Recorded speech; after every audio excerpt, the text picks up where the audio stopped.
back to work.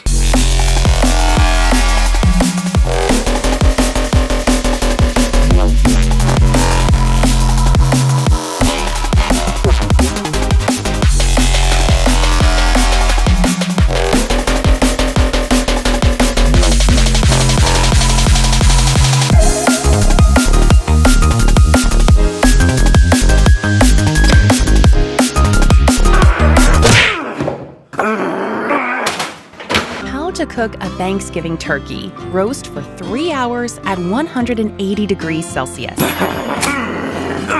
Now, carve the turkey.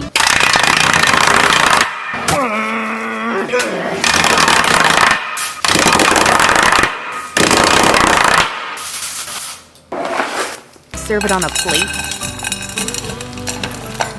with gravy. That looks so good. Look how juicy and tender the meat is. You have successfully roasted a Thanksgiving turkey to perfection. Happy Thanksgiving! Enjoy!